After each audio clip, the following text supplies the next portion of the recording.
I'd like to start with a poem about the last time I saw my grandparents together. It seems like an auspicious note to begin. Winter, Delhi, 1997.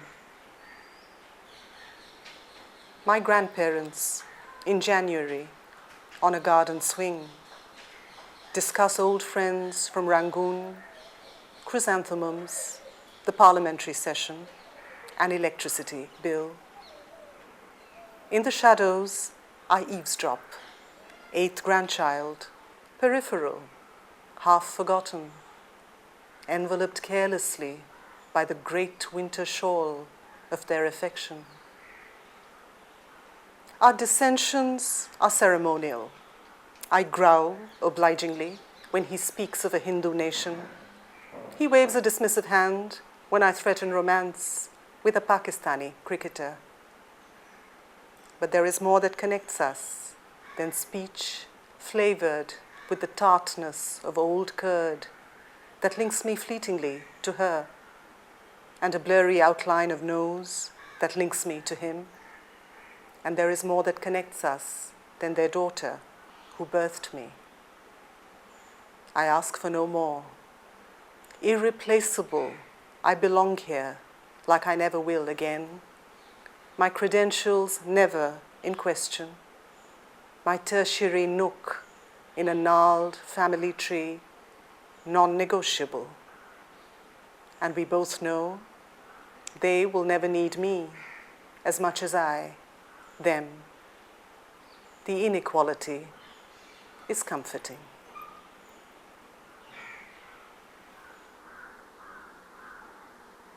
This is a poem addressed ostensibly to a Welsh critic, but he's just a peg to talk about a pet peeve.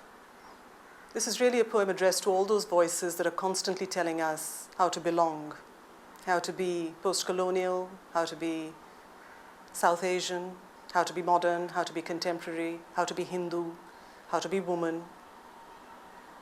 To the Welsh critic who doesn't find me identifiably Indian. You believe you know me, wide-eyed Inglit type, from a sun-scalded colony, reading my Keats, or is it yours, while my country detonates on your television screen? You imagine you've cracked my deepest fantasy. Oh, to be in an Edwardian vicarage, living out my dharma with every sip of dandelion tea and dreams of the weekend jumble sale. You may have a point. I know nothing about silly mid-offs. I stammer through my Tamil, and I long for a nirvana that is hermetic, odor-free, bottled in Switzerland, money back guaranteed. This business about language, how much of it is mine, how much yours? How much from the mind, how much from the gut? How much is too little, how much too much? How much from the salon, how much from the slum? How I say verisimilitude, how I say brahadaranyaka, how I say varaparam, it's all yours to measure. The pathology of my breath, the halitosis of gender, my homogenized plosives, about as rustic as a mouth-freshened global village. Arbiter of identity, remake me as you will. Write me a new alphabet of danger, a new patois to match the chola bronze of my skin. Teach me how to come of age in a literature you've bark-scratched into scripture. Smear my consonants with cow dung and turmeric and godhuli. Pity me, sweating, rancid, on the other side of the counter. Stamp my papers, lease me a new anxiety, grant me a visa to the country of my birth. Teach me how to belong the way you do on every page of world history.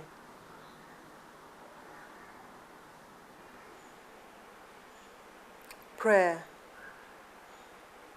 May things stay the way they are in the simplest place you know. May the shuttered windows keep the air as cool as bottled jasmine. May you never forget to listen to the crumpled whisper of sheets that mold themselves to your sleeping form. May your pillows always be silvered with cat down and the muted percussion of a lover's breath. May the murmur of the wall clock continue to decree that your providence run 10 minutes slow. May nothing be disturbed in the simplest place you know.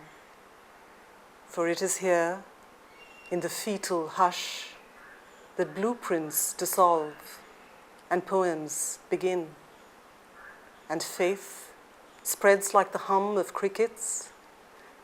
Faith in a time when maps shall fade, nostalgia cease, and the vigil end.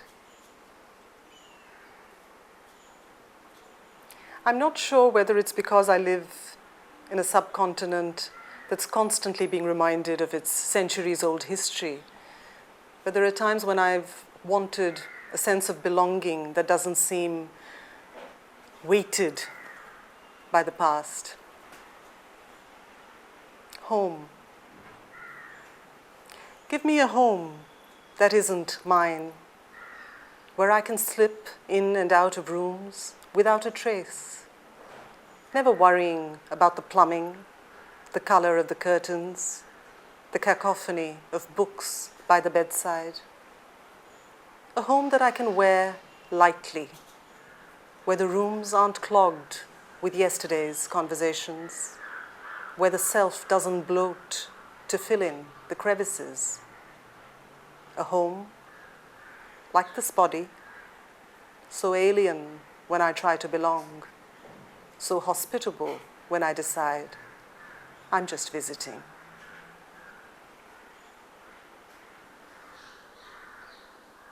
Maybe it's because I've never lived in Madras. That has something to do with the fact that I allow myself on occasion to be lyrical about the place in a way that I never would about Bombay. Madras. I was neither born nor bred here, but I know this city of casuarina and tart mango slices, gritty with salt and chili and the truant sands of the marina, the powdered grey jowls of film heroes, my mother's sari, hectic with moonlight, still crackling with the voltage of an M.D. Ramanathan concert, the flickering spice root of tamarind and onion from Mylapore homes on summer evenings, and the vast opera of the Bay of Bengal, flambéed with sun. And a language as intimate as the taste of sarsaparilla pickle, the recipe lost, the sa cadences as comforting as home. It's no use. Cities ratify their connections with you when you're looking the other way, annexing you through summer holidays, through osmotic memories of your father's glib lie to a kindergarten teacher. My mother is the fair one. And the taste of coffee one day in Lucca, suddenly awakening an old prescription, Peaberry, Plantation A, and 50 grams of chicory from the fragrant shop near the Kapalishwara temple. City that creeps up on me just when I'm about to affirm world citizenship.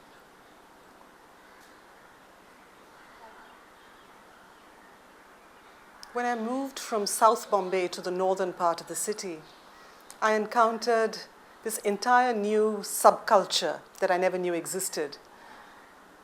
It's this entire species of people that call themselves the strugglers. They basically are people who've come from all over the country to get a break in showbiz. And of course, some make it, and many don't. I live on a road. I live on a road, a long, magic road, full of beautiful people.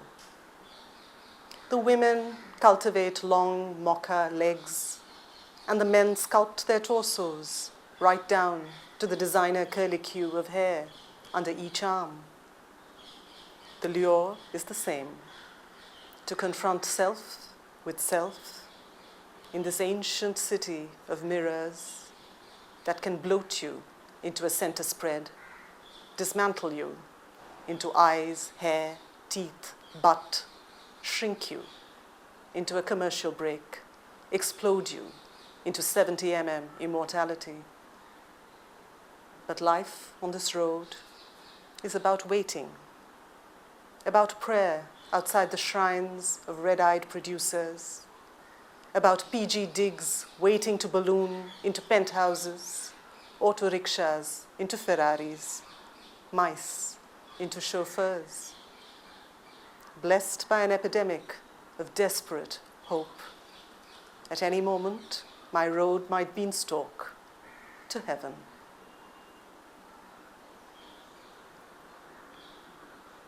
Claim. Before doubt Octobers the mind into a clammy stupor, before the tongue furs into cliches, before opinions turn gouty, grant us the innocence of bird call, unburdened by a heritage of birds that have called before and better. Let there be heat on this page and bile, and let us be part of the magic. Oh God, don't leave us out. Doubt again and again, doubt. And I think of how many days we have let slip because others' voices were louder than our own. No, we don't serve up neat, styrofoamed verse. We sprawl, we lumber, we stain. We love like everyone else, with the thick odor of pathology. We are ink and syrup and virulent acid. We are the midgets who turn in 3 strides into lords of the universe. We are here to restore order, to put the voices of books, lovers, teachers, customs officials in their places. We are the upstarts, ready, finally, to take up space, demand time, settle down on the page.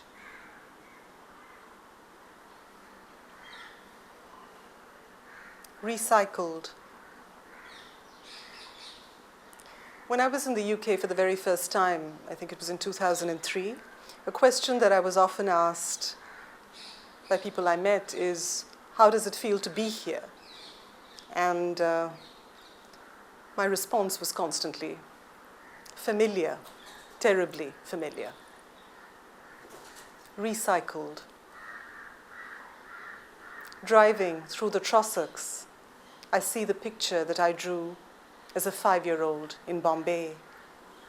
A rectangle with 2 square windows, isosceles roof, smoking chimney, and girl with yellow hair standing in the driveway, flanked by 2 flower pots. And there is comfort in knowing what we are so often told, that fancy has wings and dreams come true, even if it takes them years to take root in some corner of a foreign land that is forever, India.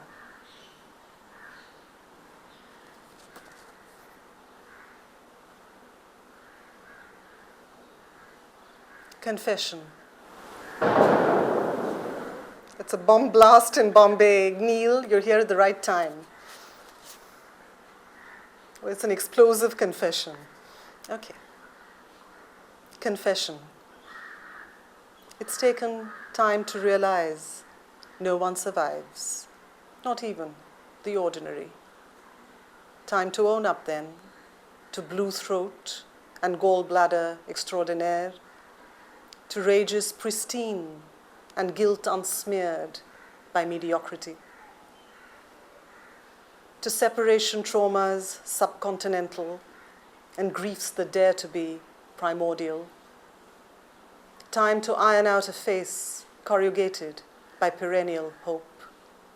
Time to shrug off the harlotry and admit there's nothing hygienic about this darkness. No potted palms, no elevator music.